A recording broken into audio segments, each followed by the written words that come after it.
이번에 미국 암호화폐 거래소 어폴드 측에서 보관하고 있는 XRP 규모가 무려 8조 5천억을 돌파를 해버렸습니다. 그리고 여기서 더 놀라운 건요, 같은 거래소 내에서 보관 중인 비트코인보다도 XRP가 무려 10배 이상 많다라는 사실인데요. 이게 단순하게 수치로만 끝나는 얘기일까? 절대 아니겠죠. 이번 영상 통해서 이런 현상들이 갖는 구조적인 의미들 하나씩 짚어드려 보도록 하겠습니다. 먼저 어폴드라는 거래소의 성격부터 살펴보셔야겠죠. 이 어폴드 같은 경우는 단순하게 매매만 하는 플랫폼은 아닙니다. 모든 자산들에 대해서 100% 준비금으로 보관하는 구조를 유지를 하고 있고, 결제송금 인프라로서 확장된 특성까지도 가지고 있죠. 그러다 보니까 투자자들 측에서는 이런 불안정한 거래소보다는 여기는 적어도 내 자산을 안전하게 지켜줄 것이다, 이런 신뢰감을 갖게 되는 거고, 바로 이런 안정감들이 XRP 보관량으로 연결된 첫 번째 이유라고 할 수가 있겠습니다. 그리고 다음은 역사적인 맥락이겠습니다. 지난 2020년 말 당시 미국 SEC가 리플을 상대로 소송을 걸었을 때를 한번 떠올려 볼게요. 그때 코인베이스를 비롯한 대부분의 미국 거래소들이 XRP를 상장 폐지했었죠. 이게 투자자 입장에서는 하루아침에 자산이 묶여버리는 상당한 충격을 겪었습니다. 근데 어폴드만큼은 달랐어요. 끝까지 XRP 거래를 유지했었고 XRP 보관까지도 지속적으로 했습니다. 이게 나중에 밝혀진 사실이지만요, 미국 SEC가 공식적으로 거래소의 상장 폐지를 요구한 적도 없었다라는 게 확인이 됐습니다. 그러니까 어폴드를 제외한 나머지 거래소들은 상장 폐지를 요구한 것도 아닌데 자진 상장 폐지를 했던 거고, 결과적으로 어폴드의 선택은 위험을 감수한 게 아니라 상당히 합리적인 선택이었고 전략적인 판단이었다, 이런 것들이 역사적 평가를 받게 된 겁니다. 이게 XRP 커뮤니티 안에서 우리를 버리지 않는 거래소다, 이런 강력한 상징성을 만든 상황이기 때문에 여기에 비트코인과의 구조적인 차이까지도 존재합니다. 보통 비트코인 같은 경우는 개인 지갑으로 이동하는 경향이 상당히 강력하죠. 하지만 XRP는 미국 내부 규제 리스크, 세금 신고 문제 때문에 개인 지갑보다는 거래소 커스터디를 선호하는 투자자들이 많다는 건데요. 특히나 어폴드처럼 준비금 100%를 강조하는 거래소라면은 오히려 자기 지갑보다도 더 안전하다라고 느끼는 경우가 많다는 겁니다. 그래서 어폴드 내에서 XRP 보관 규모가 비트코인을 압도하는 결과가 나왔다는 거고, 여기서 앞으로 XRP 현물 ETF가 본격적으로 가동이 되고 RLUSD 스테이블 코인과 ISO 2002 국제 결제망이 연동된다면 과연 어떻게 될까요? 지금 어폴드에 쌓여있는 이런 물량들 자체가 단순하게 커뮤니티 보관 자산을 넘어가지고 기관 자금 유입의 전초 기지 역할을 하게 될 겁니다. 즉 개인 투자자들의 신뢰가 결국에 제도권 자금과도 연결되는 이런 징검다리가 될 수 있다는 거겠죠. 게다가 이번 현상의 본질은 투자 심리에 있습니다. 어폴드 CEO 사이먼 맥러플린 측에서 했던 말이 있는데, 사람들은 어려운 시기에 곁을 지켜준 것을 기억을 한다. 사실 이 말 자체가 단순한 마케팅 멘트가 아니라 오늘 우리가 보고 있는 이런 데이터의 핵심들을 설명을 해준다는 거예요. 소송이랑 상장 폐지 그리고 조롱까지도 전부 다 겪었었지만 여전히 XRP를 보관하고 있는 투자자들, 그리고 그들은 단순하게 유행을 따라가는 게 아니라 끝까지 버텨줄 수 있는 파트너를 선택을 한 겁니다. 이런 것들이 신뢰로 쌓인 자본인 거고, 숫자로는 쉽게 보이지 않는 강력한 에너지겠죠. 그리고 바로 이번 주부터죠, 미국 자산운용사 렉스 셰어즈 측에서 도지코인이랑 XRP, 즉 리플 ETF를 출시한다라는 소식입니다. 이 상품 자체가 9월 18일 미국 시장에서 DOJE 그리고 XRPR이라는 티커로서 거래가 될 예정이다라고 하는데요. 상당히 파격적인 뉴스를 볼 수가 있는데, 이게 단순한 뉴스가 아니라 암호화폐 시장에서 제도권으로 한 발짝 더 들어가는 역사적인 순간이다라고 말씀을 드릴 수가 있겠습니다. 먼저 이 ETF가 왜 특별할까요? 여기에서 핵심은 40법이라는 단어인데요. 기존의 비트코인 현물 ETF는 1933년 증권법, 흔히 33법이라고 부르는 경로를 통해서 승인을 받았었죠. 근데 이번 도지코인과 XRP ETF는 1940년 투자회사법, 이른바 40법에 따라서 승인이 됐습니다. 이 차이가 뭐냐? 40법 같은 경우는 일반 투자자 보호장치가 훨씬 더 강력하게 설계가 되어 있고요. 운영 규제 자체도 훨씬 더 까다롭습니다. 쉽게 말씀드려서 기존보다 훨씬 더 단단한 울타리 안에서 XRP가 제도권 상품으로 편입된다는 의미겠죠. 그렇다면 구조 자체가 어떻게 설계가 됐을까요? 블룸버그의 제임스 셰이퍼트 애널리스트에 따르면은 이 도지코인 ETF는 다른 도지 ETF를 담는 펀드 오브 펀드 구조일 수가 있고, XRP ETF는 단순하게 현물 보유가 아니라 다른 자산들까지도 포함하는 복합형일 수도 있다라고 언급을 남겼습니다. 다만 이런 것들이 아직까지 운용사가 공식 문서를 공개하기 전이기 때문에 이런 구체적인 보관 기간들, 그리고 창출 환매 방식이라든지 여러 가지 보수나 상장 거래소 같은 핵심 정보들은 아직까지는 확인이 불가능합니다. 이 출시 당일 SEC EDGAR 공시랑 운용사 발표를 통해 가지고 반드시 체크 드릴 예정이고요. 여기서 우리가 주목해야 될 포인트는 두 가지라고 할 수가 있겠습니다. 첫 번째로 이미 같은 렉스 셰어즈가 솔라나 스테이킹 ETF를 40법 기반으로서 출시를 하면서 운용자산 2억 5천만 달러를 모았다는 사실인데요. 이게 시장이 현재 알트코인 ETF에도 돈을 넣을 준비가 되어 있다는 증거겠죠. 그리고 두 번째, 이 유럽에서는요 이미 21 시어즈, 코인 시어즈 같은 이런 운용사들이 실제 XRP를 100% 물리적으로 담는 ETP에 대해서 오래전부터 운영을 해왔습니다. 근데 미국 측에서는 이제야 처음으로 XRP ETF를 받아들인다는 거고, 유럽 측에선 물리 보유, 미국은 40법 기반 복합 구조, 이런 차이점들을 아는 것만으로도 투자 시각 자체가 달라질 수밖에 없겠죠. 여기서 중요한 거는 이번 출시 자체가 단순하게 가격 상승 모멘텀으로만 끝나는 게 아니다라는 겁니다. ETF 같은 경우는 연기금, 기관 투자자가 합법적으로 돈을 넣을 수 있는 공식적인 통로인 거고, 즉 XRP가 더 이상 코인판 안에서만 움직이는 게 아니라 미국 자본시장이라는 거대한 강줄기에 흘러 들어간다는 뜻이겠죠. 우리가 ETF를 단순한 투자 수단이 아니라 이 제도권으로 들어오는 게이트웨이로 보셔야 되는 이유가 바로 여기에 있는데요. 다만 ETF 초창기에는 프리미엄과 디스카운트가 크게 벌어질 수가 있고, 거래량 자체가 안정화되기 전까지는 단기 변동성이 심해질 수가 있겠습니다. 그래서 출시 당일에는 보수, 그리고 보관 기관, 창출과 환매 구조까지도 일일 프라이싱 지수 같은 기본적인 체크 포인트를 반드시 확인을 하셔야겠고요. 아직까지는 공식적으로 공개 전이기 때문에 확인은 불가능하지만, 이번 XRP ETF 출시가 단순한 알트코인 이벤트가 아니라는 거, 특히 XRP 입장에서는 SEC 소송 종결 이후에 RLUC 스테이블코인 출시, 그리고 ISO 2002 결제방 연동 같은 이런 굵직한 제도권 연결고리에 이어지면서 이제는 XRP ETF라는 이런 확실한 제도권 상품으로서 본격적으로 자리 잡는 단계에 들어섰다는 점이 상당히 중요하겠습니다. 도지코인이 밈코인 서사로서 ETF에 들어온다면요, XRP는 금융 인프라 자산으로서 ETF에 들어온다는 거, 그 무게감 자체가 확실히 다르다고 보시는 게 맞고요. XRP 일봉 차트만 봐도 알 수 있는 것처럼 지금 XRP 가격 자체가 상당히 미묘한 갈림길 위에 서 있습니다. 위로는 저항선이 있고 또 아래로는 지지선이 받쳐주고 있죠. 이런 구간들이 무너지느냐 아니면 버텨낼 수 있느냐, 여기에 따라 가지고 향후 몇 주간의 흐름 자체가 완벽하게 달라질 수가 있는 거고, 최근 가격대 같은 경우는 약 4,100원에서 4,200원 사이에 머물고 있는 상황이죠. 이게 겉으로 봤을 때 단순한 횡보 같지만 이런 안에서는 치열한 줄다리기가 이어지고 있다는 거예요. 매수세가 올라타려는 순간마다 위에서 눌러주는 힘이 있고요. 또 바닥이 쉽게 깨지지 않도록 지켜내는 손길도 분명히 존재합니다. 그래서 현재 차트 구간이 지금 일종의 숨고르기를 하고 있다라고 볼 수가 있는 거겠죠. 그런데 이 숨고르기 자체가 언제 끝날지는 온체인 지표를 보면은 힌트를 얻으실 수가 있을 겁니다. 최근 데이터를 봤을 때 XRP 네트워크 안에서 움직이는 활성 주소 숫자가 중장기 평균보다도 줄어든 적도 있었지만요, 최근에는 조금씩 반등하는 기미가 보여지고 있다는 거예요. 이 마린뉴스는 단순하게 가격만 보는 게 아니라 실제로 사람들이 리플을 전송을 하거나 이를 활용하는 행동들이 서서히 살아나고 있다는 뜻이겠습니다. 그리고 여기서 중요한 포인트가 하나 있어요. 가격은 결국에 사람들의 행동과 맞물려 가지고 움직인다는 거. 차트상으로 지지선이 잡혀 있다라고 하더라도 네트워크 안에서 실제 활동이 줄어들면은 그 지지선은 쉽게 무너질 수밖에 없겠죠.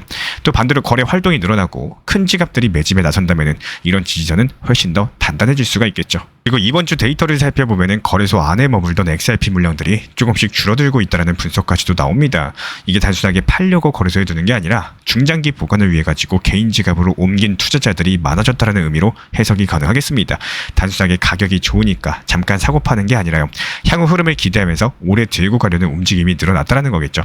그렇기 때문에 지금 현재 시점 XRP가 4,100원 위에서 버티느냐 아니냐가 핵심인 거고, 만약에 이 선을 지켜낸다면은 그 다음 목표는 4,500원 선에서 4,800원대가 될 가능성이 커져요.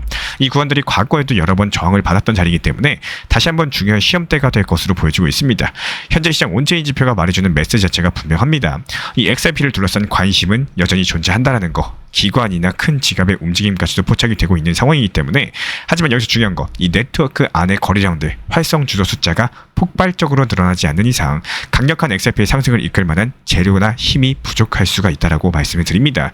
결국 이런 기술적인 차트, 온체인 데이터가 동시에 같은 방향을 가리키는 타이밍, 그때부터 흐름이 힘을 받게 된다는 거예요. 그리고 이번에 스트라이브 측에서 에셋 엔티티랑 합병을 마친 뒤에 무려 9억 5천만 달러 규모의 자본 계획을 발표했습니다. 구체적으로는 4억 5천만 달러 규모의 ATM 주식 발행, 그리고 5억 달러 규모의 자사주 매입 프로그램인데요. 언뜻 봤을 때 앞뒤가 안 맞는 것 같죠. 한쪽에서는 주식을 새로 찍어내서 자금을 모아나가고 또 다른 한쪽에서는 자사주를 사들인다는 건데, 사실상 이 두 가지를 동시에 실행하는 이유는 명확하겠습니다.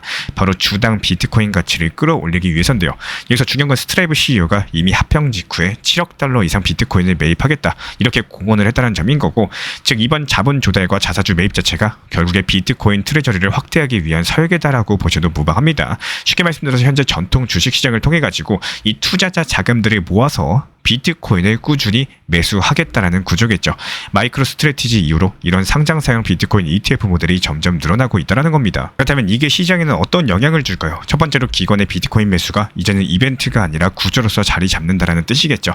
스트라이브 같은 회사 주식을 매수하는 순간 투자자들 측에서는 간접적으로 비트코인에 투자하는 셈이 되는 거고, 회사는 그 자금으로서 실제 비트코인을 매수하면서 시장 유통량을 줄여버리게 됩니다. 이렇게 공급이 줄어들면 시간이 지나가지고 가격은 자연스럽게 위로 기울 수밖에 없는 거고, 물론 리스크도 존재는 해요. ATM 발행 자체가 본질적으로 신규 주식 공급이기 때문에 단기적으로 희석 효과가 있을 수밖에 없습니다. 비트코인의 변동성이 재무제표에 그대로 반영되면서 손익 변동성을 키울 수밖에 없겠죠.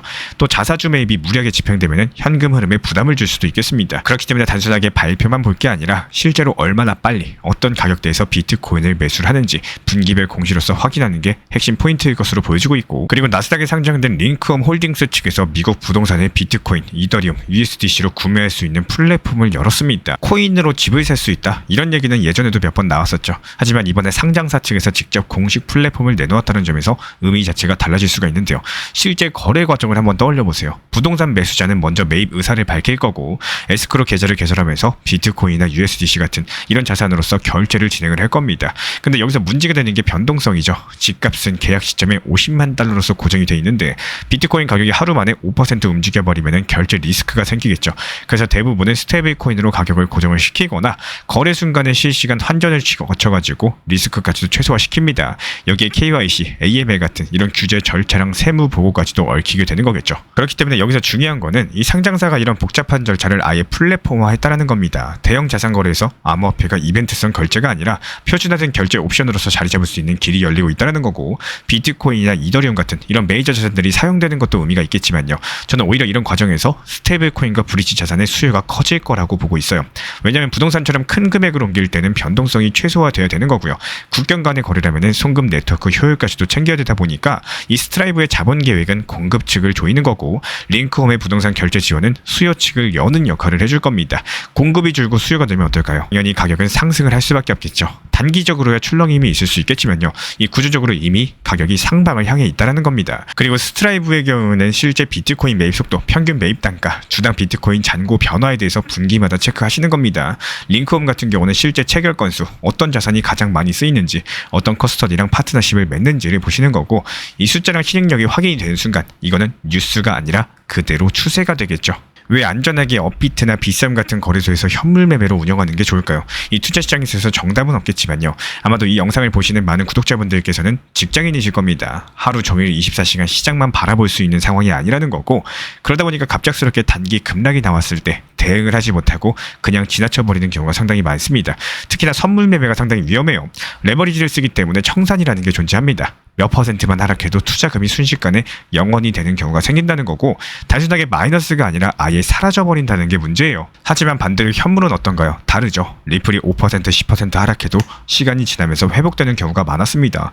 실제로 시장은 그렇게 움직여 왔었고요. 그래서 업비트나 비썸에서 현물만 운영해도 생각보다 안정적이면서 충분하게 수익을 낼 수 있는 기회가 있다는 거고, 또 해외 거래소는 영어로만 되어 있기도 하고 검증되지 않는 곳도 상당히 많이 존재합니다. 입금을 했는데 찾는 방법을 몰라서 내 자산이 마치 우주 어딘가로 사라져버린 것처럼 이런 경우도 상당히 생긴다라는 거예요.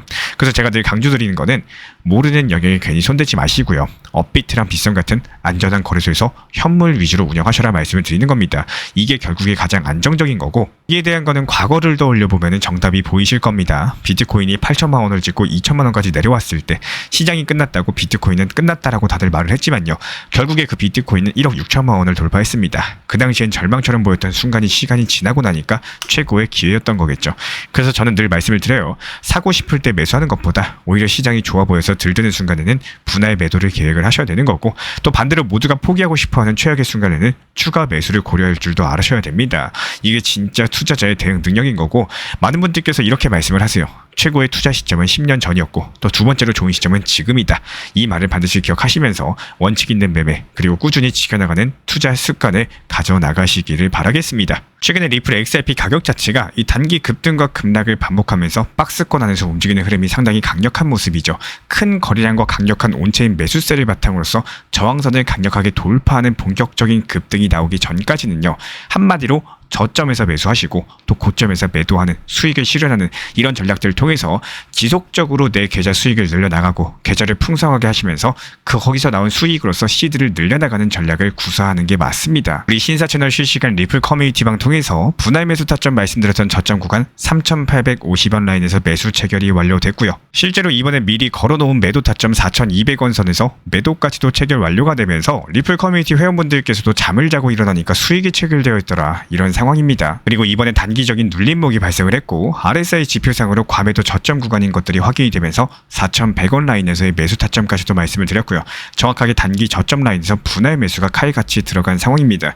현재 이 물량에 대해서는 적당한 매도 목표가 걸어놓으면서 또 다시 단기로서 수익을 볼 예정이기 때문에 여기서 중요한 거는 리플 XRP 중장기 비중에 대해서는 그대로 가져가시되 단기 물량에 대해서는 이렇게 매수 매도를 통해 가지고 지속적으로 수익을 보시면서 시드를 늘려가셔야 된다, 이렇게 말씀을 드리고 싶습니다. 그리고 본격적인 급등이 시작되면서 큰 거래량 그리고 온체인에서의 고래들과 기관들의 큰 매수세가 감지가 되는 경우에는 그때부터는 급등 패턴이 시작될 것이기 때문에 신사 채널 실시간 리플 커뮤니티 방통해 가지고 재빠르게 공지 도움 드릴 예정이고요. 상승이 시작하기 전에 매수하고 또 하락장이 나오기 전에 매도할 수 있도록 실시간으로 정보 받아보고 싶으신 분들은 현재 보이시는 번호로서 문자 신청 주시면은 입장에 대한 도움 드리도록 하겠습니다. 지금 종합적으로 봤을 때 지금 시장 자체가 이 비트코인이 상승보다는 바닥을 다져주면서 개인들 물량을 점점 먹어가는 모습이에요. 단기 수익에 목이 마른 개인들은 어떨까요? 비트코인을 매도하고 나머지 알트코인 단타 장세가 시작이 되고 있다는 겁니다. 실제로 지금 보시는 차트는 비트코인 도미넌스 지표인데요. 전체 암호화폐 시장 대비했을 때 비트코인이 차지하는 비중이 줄어들고 있다, 이런 것들이 차트로 바로 보이실 겁니다. 또 여기서 반대로 알트코인 도미넌스 차트는 어떨까요? 바닥을 다지고 이제서야 비중 자체가 커지는 모습이죠. 그렇다면 이 말은 무슨 말이냐? 지금부터는 비트코인에 대한 개인들 물량을 세력들이 가져가기 위해 가지고 본격적인 알트 장세가 나올 것이라는 뜻입니다. 개인들이 비트코인을 팔고 알트를 사게끔 장세가 연출되고 나서 알트들이 고점까지 상승하면 또 다시 비트코인이 상승하기 시작할 것으로 예상을 해볼 수가 있겠죠. 그리고 이런 시장 흐름을 미리 간파를 했었기 때문에 우리 신사 채널에서 운영하고 있는 단기 타점방 통해서 여러 가지 알트코인들로서 수익까지도 내드리고 있는 상황입니다. 특히나 지금 시장에서 주목하셔야 되는 것은 이더리움이 꺾였다라고는 하지만요, 그럼에도 불구하고 여전히 강력한 거는 이더리움 계열의 알트코인인 거고, 예를 들어 가지고 레이어2 관련된 테마의 이더리움 확장성 테마라거나 디파이나 합성자산과 안정성 관련된 테마들, 그리고 앞으로 스테이블 코인이 뜰 거기 때문에 이 스테이블 코인 관련 테마의 코인들 위주로서 현재 시세가 단기적으로 크게 날 것으로 예상이 되고 있는 상황이겠죠. 다만 여기서 주의하셔야 되는 게 반드시 매도 타점이 필요하다라고 말씀을 드려요. 지금 시장 자체가 40에서 50% 크게 상승하는 시장이 아니라요, 짧게 단타로 치고 빠지면서 그래도 5%, 또 많으면 10%이 정도 수익 내고 바로 매도하셔야지 그 다음 종목 준비가 가능하기 때문에 미리미리 매도 타점을 정해두시고 목표가에 걸어놓고 그리고 나서 주무시면은 잠을 자고 일어났는데 수익이 나 있고 계좌 잔고가 올라가 있는 경험들 하게 되실 겁니다. 그리고 한 가지 더 이 참고하셔야 되는 점 중에 하나가, 내가 걸어둔 매도 타점이 체결됐다는 거는 시장이 상승했다는 뜻이겠죠. 그러니까 체결이 됐다는 뜻인 거고, 여기에서의 후속 판단이 상당히 중요합니다. 이 후속 테마 코인을 매수를 할 건지 아니면은 그대로 현금 비중을 보유할지 여기에 대해서 결정을 하셔야 되는데, 시장이 추가 상승이 예상된다면은 우리 신사 채널 차원에서 후속 매수 타점으로 바로 진입하셔라 말씀을 드릴 거고, 저희는 무조건 시장을 냉정하게 바라보고 있기 때문에 단순하게 종목 한 개 수익 실현됐다라고 해서 매번 똑같이 후속 타점 종목 드리는 게 아니라요, 시장이 오히려 꺾일 거다 이렇게 판단이 되는 경우에는 그대로 후속 타점 드리지 않습니다. 현금 비중 보유하시도록 하면서 시장이 눌렸을 때까지 기다렸다가 저점에서 다시 매수 타점을 도움을 드리고 있습니다. 우리 구독자분들께서 상승이 시작하기 전에 매수하고 또 하락장이 나오기 전에 매도할 수 있도록 실시간으로 정보 받아보고 싶으신 분들은 현재 보이시는 번호로서 문자 신청 주시면은 입장 도움 드리도록 하겠습니다. 현재 제가 안내드리고 있는 정보방 입장에 대해서 관심이 있으신 분들이 최근에 많아지셨습니다. 간단하게 한번 설명드려보도록 하겠습니다. 먼저 항상 무슨 일이 있어도 업비트, 빗썸, 현물 매매로서만 안내드리고 있기 때문에 원칙 매매를 잘 활용하시는 것들을 추천을 드려요. 이 세 가지 방으로서 안내를 드리고 있는데요. 첫 번째로 가장 구독자분들께서 관심 있어 하시는 리플 전용방입니다. 리플 전용방에서는 말 그대로 리플에 대해서 집중적으로 단기 고점과 저점, 그리고 장기적인 관점에 대한 타점과 리플에 대한 시장 브리핑을 안내드리는 방이고요. 이 리플 전용방에서 안내드리고 있는 정보방 타점으로 단기 고점과 단기 저점에 대한 타점을 활용을 하시되 신경 쓰는 매매가 아니라 목표가에 미리 걸어놓고 미국 시장이 활발한 새벽 시간대 혹은 업무 시간대도 신경 안 쓰면서 수익 실현과 저점 추가 매수 타점을 활용하는 방향으로서 안내 도움 드리고 있어요. 리플에 무조건 장기적으로만 보는 게 아니라 메인 비중은 장기적으로 보유하시되 일부 비중은 단기 고점과 저점을 살려가면서 비중과 수량을 늘려나가고 평균 단가를 낮추는 전략으로서 운영하시는 것들을 항상 추천을 드립니다. 그리고 두 번째로 단기 타점의 종합방입니다. 리플을 몰빵으로 장기적으로만 보유하다 보면 결국에 시장의 흐름을 놓치게 되기 때문에 적당한 알트코인들을 비중을 활용하시면서 적극적으로 투자 전략으로 살려나가는 게 정말 중요합니다. 예를 들어가지고 좋은 엔진의 리플 코인을 보유했으면은 그 엔진이 잘 활용될 수 있도록 좋은 기름과 엔진 오일의 역할이라고 생각을 하시면 되는 거예요. 안내드리고 있는 단기 타점의 목표 타점, 성향은 말 그대로 단기적으로만 접근하시는 걸 항상 추천을 드리고 있습니다. 간혹 지금 시장이 안 좋은 단기적인 알트코인이 가능하냐 이렇게 생각하시는 분들도 계신데요. 지금 시장에서 단기 타점이 불안하다라고 느끼시거나 알트코인을 공략하는 게 맞나 이렇게 생각하시는 가장 큰 이유 중에 하나는 시장의 테마에 맞는 코인이 아니라 이미 급등이 나왔거나 주목을 받고 있지 못한 코인들을 공략을 하거나 혹은 목표 타점이 비정상적으로 높거나 혹은 순간적으로 움직임이 나올 수 있는 단기 고점의 타점을 찾지 못해서라고 생각을 해요. 결국에 투자 시장은 순환적으로만 흘러가기에 적당한 알트코인들을 비중에 맞춰가지고 병행하면서 여기서 나온 수익들로 리플의 단기 저점 매수의 계획을 통해 가지고 하나의 톱니바퀴처럼 움직이도록 내 포트폴리오를 구성을 할 줄 아셔야 됩니다. 타점은 말 그대로 단기 타점답게 수익 실현하고 나면 사실 그 이후에 더 상승하던 떨어지던 크게 신경 쓸 필요가 없겠죠. 시간 또한 바빠가지고 걱정할 필요가 없는 게 항상 말씀드린 이런 목표 타점에 미리 걸어두면은 신경을 쓸 필요가 없다는 점을 반드시 생각을 하셔야 됩니다. 그리고 세 번째로는 종합 브리핑방인데요. 중요할 수 있는 속보, 시장 브리핑에 대한 핵심 내용들을 전달드리면서 시장이 어떻게 흘러가고 앞으로의 시장이 어떻게 움직일까 이런 중요 핵심 내용 같은 것들을 전달드릴 뿐만 아니라 메이저 코인과 그리고 스윙과 중장기적인 타점에 대해서 안내드리면서 단기적 관점보다는 조금 보유 기간이 있다라고 하더라도 목표 타점 자체를 높게 보는 방향으로서 안내드리고 있는 방입니다. 대표적으로 최근에 도지코인에 대해서도 목표 타점을 높게 276원의 종합 브리핑방에서 타점 안내드리면서 여유롭게 약 5일 정도 보유하면서요. 도지코인이 상승이 연달아 나오고 있을 때 오히려 과감하게 370원의 목표 타점을 안내드렸습니다.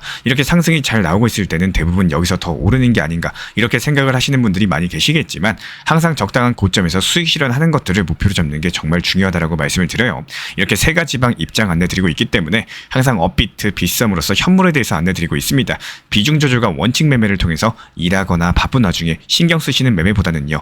여유롭게 매도 걸어놓고 편하게 신경 안 쓰시면서 제대로 운영하시기를 추천을 드리겠습니다. 리플 XRP 투자에 있어서 이제는 투트랙 전략이 반드시 필요해지고 있습니다. 무턱대고 몰빵하거나 반대로 또 손 놓고 기다리는 시대는 끝났어요. 첫 번째 트랙은 매달 분할 매수하시면서 시장이 빠지든 말든 일정 비중으로서 리플을 꾸준히 모아 나가시는 겁니다. 이거는 시간과 리스크를 분산할 수 있는 가장 효율적인 전략인 거고, 그리고 두 번째 트랙은 남은 현금 비중으로 알트코인 단타로서 굴려나갑니다. 수익이 나면은 그거를 다시 리플에 재투자하시면 되는 거고, 이게 바로 수익을 만드는 순환 매수 전략이 되실 거예요. 그런데 여기서 중요한 거는 단타 하실 때 조심하셔야 되는 거예요. 단타 매매 중독되면 끝장입니다. 이 매매 중독을 절대 조심하셔야 되는 거고, 예를 들어가지고 시장이 과열인데도 지금 아니면 기회가 없다, 이런 조급한 생각에 RSI 지표가 이미 고점인데도 불안해서 또 들어가고 결국에 수익은커녕 손실만 쌓이게 되실 겁니다. 그래서 저희 채널 차원에서는 한 가지 원칙이 있습니다. 확률이 높은 날만 진입을 하세요. 그리고 시장 전체가 과매도 구간일 때,